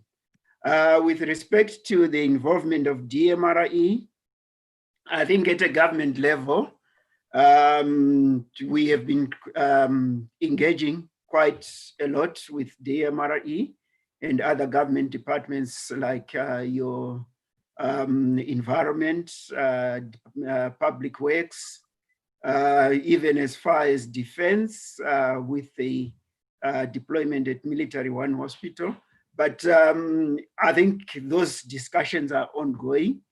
When we started on the Hydrogen Society Roadmap development process, we actually had the terms of reference agreed to by an interdepartmental committee. So those engagements, again, are ongoing. The draft roadmap document will actually be discussed again with industry, with an industry body, as well as an interdepartmental committee before it is discussed in a collaboration workshop with the broader stakeholder group. So I'll stop there, just but we can address other questions going forward. And next panelist. It's Annalisa Xolelwa. Thank you for the question. And maybe just to clarify that the idea around establishing a PGM exchange in South Africa was just built around the fact that we, I believe, own, or we hold about 80% of the platinum reserves globally. I believe the SADC South Africa with Zimbabwe. And the question that was asked there is then, why is then the price discovered in London? Why is the price not discovered in South Africa? When we do have the exchange, we do have the trading platforms where we can actually bring back that price discovery from London to an exchange or a company in South Africa. And really the role of an exchange is to provide a trading platform where buyers and sellers can negotiate, if you want to call it that, bid and offer, negotiate pricing in a platform in a transparent manner where everyone can see where the market or the price is moving. Thank you. I hope that addresses the question. Thank you very much for that intervention, Annalisa. I know a lot of people are not convinced about perhaps, Xolelwa, just to add. Yes, Eddie?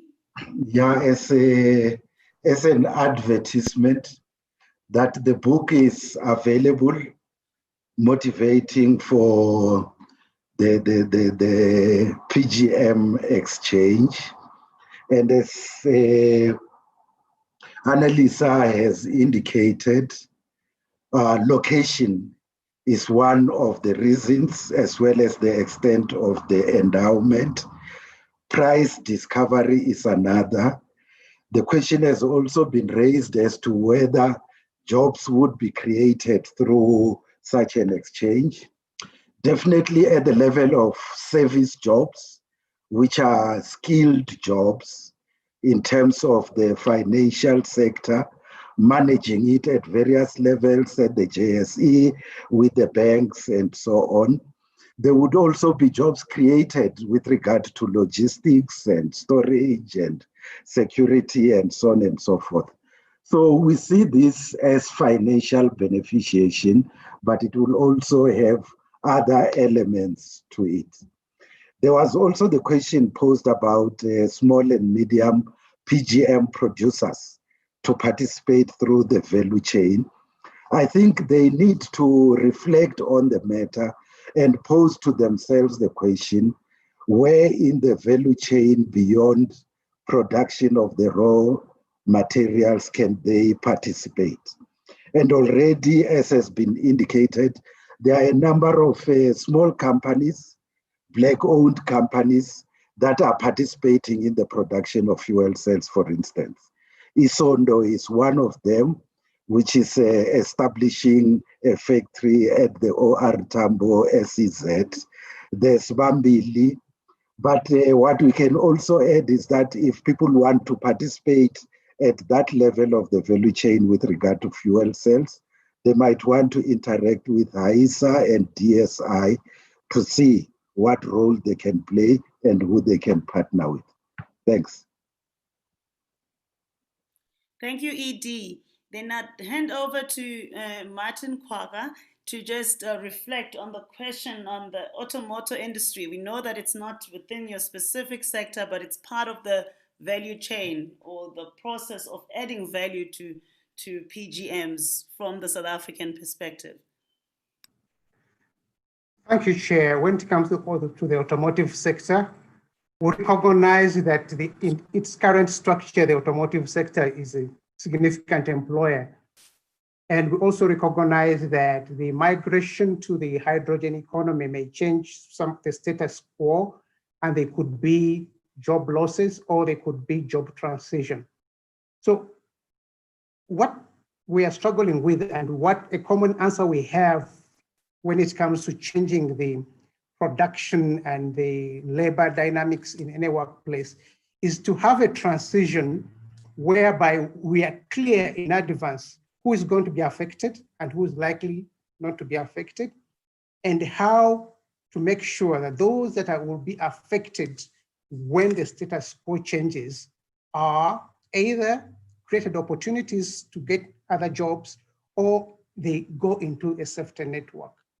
So broadly, what I can say is that if moving to the hydrogen economy is going to disrupt the current employment status quo in the automotive sector, we need to have a plan on how to manage the transition to make sure that that process is, as we say, it is a just transition. It does not make some people or workers worse off while making others better off. Chair, that is my broad response to that. Thank you so much. There's some questions that relate to global warming and the role of the hydrogen economy in climate change. I will ask my colleague, Zamanzima, to maybe share her reflections on that, as she's been leading our conversations around the just transition as well. And maybe after Uzama responds, any one of the panelists who would like to maybe take on the question on safety, because someone is worried about how hydrogen conjures up images of World War II with hydrogen bombs being used to wipe out entire cities. So that anyone of the panelists can take that one. I suspect it could be Cosmos. Over to you, Zama, on the impact on climate change.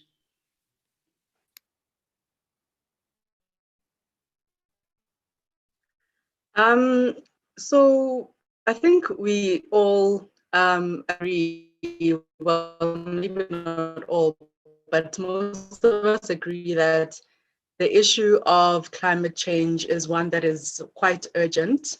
The hydrogen fuel cells are coming into play. I think it's very useful, and it's an angle to which we can lobby for them to be part of the energy mix, because they provide clean energy, which is something that particularly South Africa needs to be looking at, as we are around number 14 greenhouse gas emitters in the world. So the use of fuel cells in order to actually mitigate climate change effects is one that we need to look at, and one that is quite urgent for us to actually explore. I think that's pretty much, yeah. The fact that it's green energy is undoubtedly an important angle that we need to actually really explore. Thank you, Zama. And any takers on the issue of safety? Or even Martin, if you wish to contribute towards that, or Martin. Yeah, I can take that one. I think I tried to respond on the Q&A. Safety is definitely an issue of concern, and it's not just unique to hydrogen and fuel cell technology alone. One can also imagine the time when petrol was first introduced. We all know how flammable it is, but despite all that, the technology has become mainstream, and it's driven by the need to use the technology, but also improvements in managing the handling of those types of fuels. So we are using the same approach, or we envisage the same approach with hydrogen. Hydrogen, I think, is being used quite extensively in industry. Some people can actually give you stats around how much hydrogen is used in the fuel refinery, in making margarine, and all those industry as an input chemical. Granted, when we start looking at vehicles, we are looking at high pressure hydrogen at 700 bar in passenger vehicles, but also at the pump where it is dispensed. But the point is, even in the design of the refueling station, they are designed in such a way that even the roof faces upwards, because once hydrogen, there is a leak in hydrogen, it propagates, it dissipates quite quickly because it's one of the lightest elements. So there is technology that is being used to address the issues of safety, even when it happens while the vehicle is moving. So it's ongoing efforts, and as a department, we are participating through other entities like even SABS to try and address issues of hydrogen safety. So that's all I can say for now. I'll be happy to provide more details around the international platforms that are looking at safety codes and standards on hydrogen usage. Thank you very much for that. And perhaps, Cosmas, just to add that we're not talking about fusion and fission here of the hydrogen atom in order to create a nuclear explosion. We're talking about the usage of hydrogen as a chemical. That is so true, Edie. And may I also point out there is an experiment that was actually done in France where they ignited a hydrogen fuel cell powered vehicle together with a diesel powered vehicle. And the results there were quite astonishing because the diesel vehicle was actually severely damaged compared to the hydrogen. Of course, granted, it was done in an open environment rather than in an underground, as in the case of mining. Thank you very much, colleagues. That brings us to the end of this panel discussion. We've tried to resolve and address as many questions as possible. There is an opportunity to send emails if you feel that you still have further questions. Now, we need to take what we've heard today and take stock of that, but also to help us take stock of today's proceedings and discussions. We have among us a colleague who's joining us from New York, Jeffrey Christian, who is also an expert on PGMs, and he's going to share with us some reflections from an international perspective. So he's an outsider looking within, and it should be very interesting for him to listen to the challenges and the opportunities that have been illustrated, and also the different attempts at actually trying to benefit from our endowment with platinum group metals. Over to you, Jeffrey, and let's hear from the international perspective. Thank you. Thank you, and good morning from New York. I want to thank MISTRA for organizing these roundtables, not only this one, but the past ones too.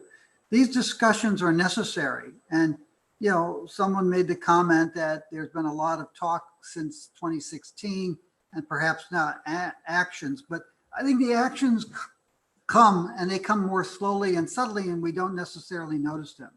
I also want to thank MISTRA for inviting me to participate in this discussion. Before I talk about my views, and my views may not be representative of the world, but they are from outside of South Africa, I wanted to say, in many other metals markets, the mining companies don't try to come up with new uses for their products. What they do is they provide support to researchers at manufacturing companies that they feel are better suited to finding new uses. The PGM industry has done that in a way, going with semi-fabricators and with refiners / semi-fabricators that they've supported for decades. And I think that's there. When we work with producers, refiners, but we also work with auto companies, institutional investors, and many other people. And when we look and talk to auto manufacturers everywhere, China, Japan, South Korea, Europe, the United States, what we find is there's a great deal of uncertainty about which motive propulsion technology will win in the long run. There are so many there. And I think one of the things that's going on is that there is more optimism about electric vehicles than is warranted. I started studying electric vehicles just to qualify myself a little bit. I started writing about electric vehicles and studying them in 1978, and actually wrote a couple books on electric vehicles, 78, 79, before getting into metals. I started following the platinum industry in 1978, 79 as well, and started publishing reports on them in 1979. Right now, I think that there's too much optimism about electric vehicles. And when you talk to the auto industry, they don't really understand which technology is going to win. They do think that the use of diesel and petrol as the preferred form of motive propulsion will continue much longer than a lot of other people think. And that by 2050, the middle of this century, you still will have more than half of the vehicles being produced and used globally using petrol or diesel as their fuel. Electric vehicles, I think, are seen as an interim technology. There is not enough electricity to power them. The grids in most countries couldn't distribute the electricity if it wasn't there. There are tens of trillions of billions of dollars of OEM manufacturing capacity that is not being financed and built. So they think it's going to be much slower. And then there's this big, nasty, ugly thing that no one wants to talk about, which is that at the end of the day, electric vehicles use electricity, much of which is still produced from coal. So an electric BMW SUV in South Africa or in Australia, where most of your power comes from coal, actually kicks out more carbon dioxide, including the battery manufacturing process, than the diesel SUV of the same model. And what we're finding is that the auto industry is throwing money at all of these technologies because they don't know which one's going to win. The people in the PGM market will say, oh, well, auto industry is going full in on fuel cells. But people in the lithium industry or the manganese industry will say, no, they're going all in on electric vehicles. And the reality is they're hedging their bets. They're spending money on all of those things. The PGM industry says if we can get hydrogen distributed safely and cheaply, because it is a safety issue, which I'll get back to in a second, we'll see fuel cells take off. The auto industry says if we can get hydrogen distributed cheaply and safely, we will go to hydrogen engines. The first internal combustion engine, the proof of concept that an internal combustion engine would work, was in 1806 in France, and it used hydrogen as the fuel. Said, okay, internal combustion engines work. Now what can we use as fuel? Because hydrogen is too dangerous. There was discussion in one of the presentations earlier.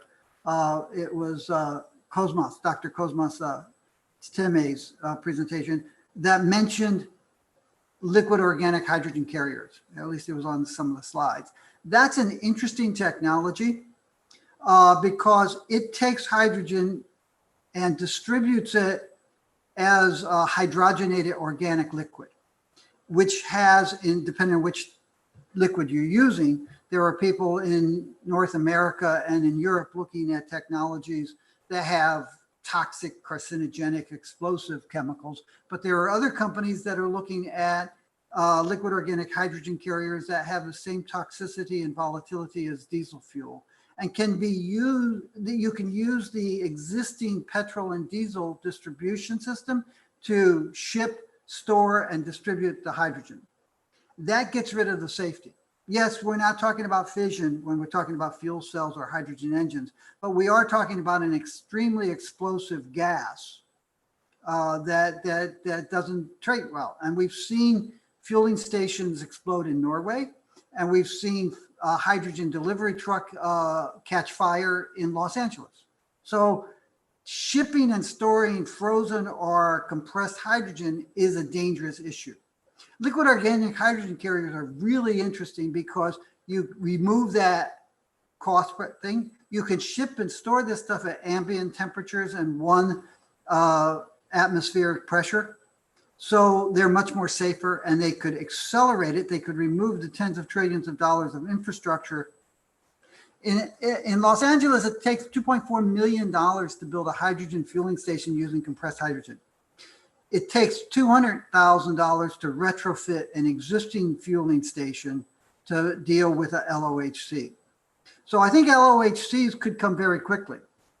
My concern for the PGM industry is that in fuel cells, they're technically difficult. They're very expensive compared to engines and even battery packs. The reliability is increasing. I think that fuel cells have a tremendous potential in various niche markets, but not for on-the-road transportation.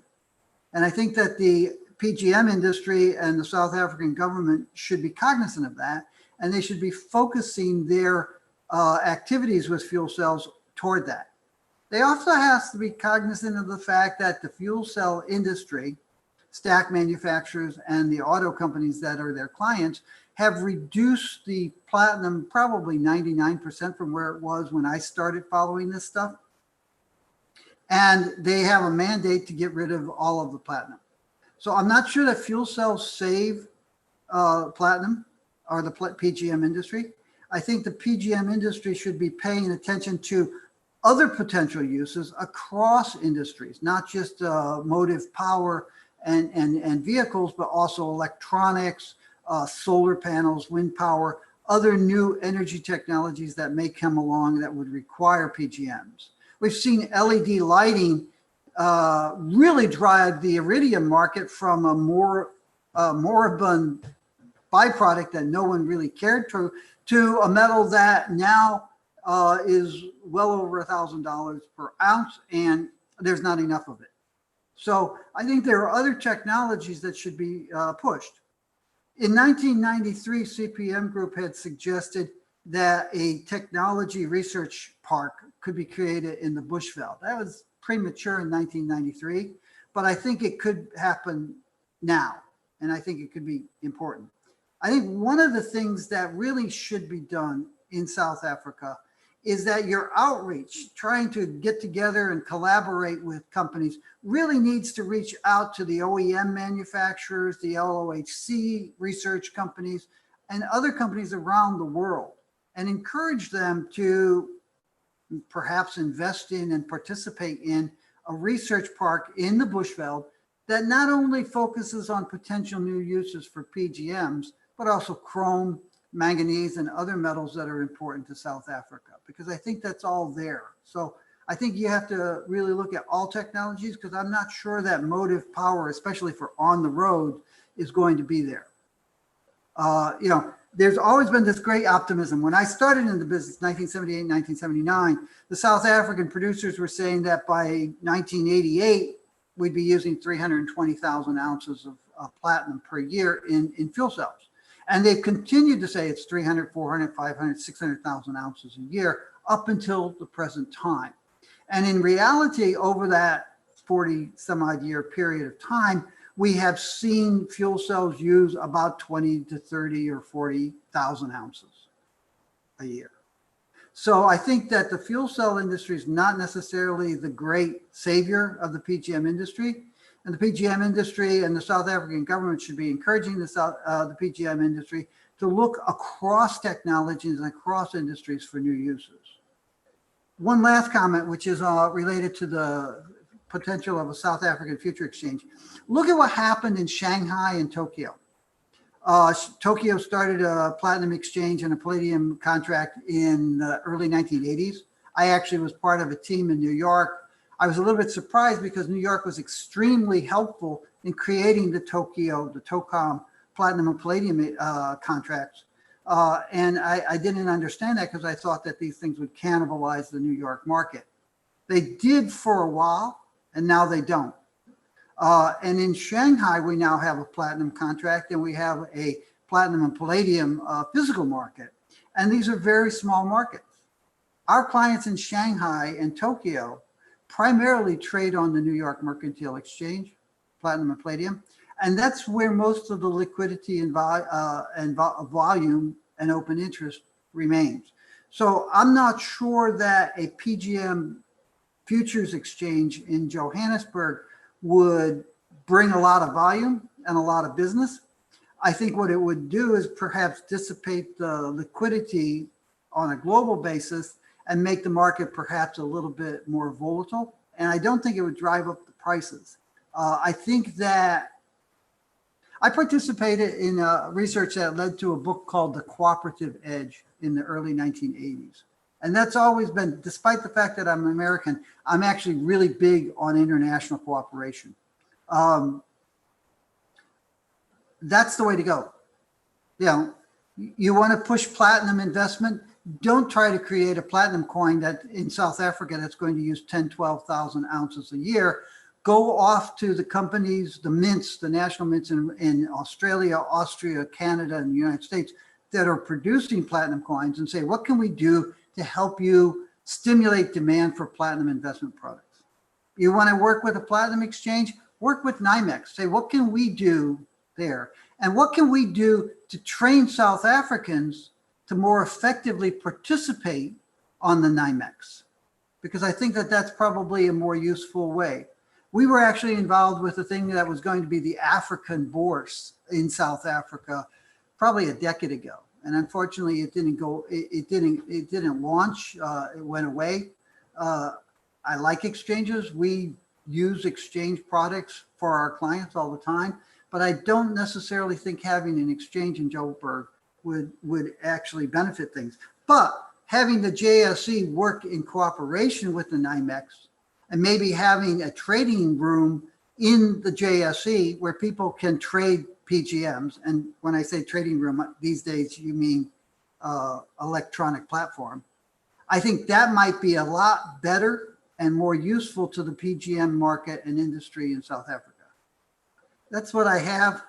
I hope I haven't been too much of a pessimist, I try to say I'm not a pessimist, I'm a realist. Thank you so much, Jeffrey Christian, from those insights from the international perspective. Very encouraging, in particular around today's subject matter, which involves partnerships. But from what I gather from your input is that we need to extend those partnerships to beyond our borders, to forge global partnerships around PGMs, and also to actually emphasize further research and development, in particular around new industries. I mean, what I take from that is that there is more to PGMs than just the auto industry and fuel cell technologies. Now, in terms of forming our pillars, what I'm gathering from today's proceedings is that at the local level, there are still tensions. And I think the biggest elephant in the room is that issue of ownership of this of these minerals that happen to be underneath our feet. There's a lot of tension that has been generated through that, and perhaps maybe not spoken of as much, but there is a need to undo some of the knots that still remain even with this current new initiative of the SEZ in Bujanala. But I'd like to end off on that note, to actually give us food for thought for next tables, because as MISTRA, we intend to continue with these engagements. Maybe, who knows, next year we could have a global webinar or workshop that actually engages with these new opportunities on a more global scale. With that said, I'd like to bring this session to a close, but I'd like before to thank all our contributors, the technical team, more especially, Crema Media's Shannon Anelile, who's the coordinator of this project, Sipokazi, our communications officer at MISTRA, the entire KESA team, MISTRA colleagues under the leadership of Joel Nechitenze, who opened this session for us, Zamanzima Mazibuko Makena, who's leading KESA, and I'd like to thank Martin Crema, our co-host, and Crema Media in its entirety, for offering us this platform and for their professionalism in conducting this webinar. Then next, our panelists, Dr. Cosmas Deme, Annelisa Matutu, Martin Kwaka, and lastly, our international guest, Jeffrey Christian. Thank you so much, everyone, and thank you to all our participants. I know we've lost a few of you. Those who could not download the report, please drop us an email. We will send it to you. We'll also try to deal with the technical issues on our website so that you can get access to it. With that said, I'd like to hand back over to Crema Media, who are our hosts, to close this session. Thank you and have a good evening. Bye.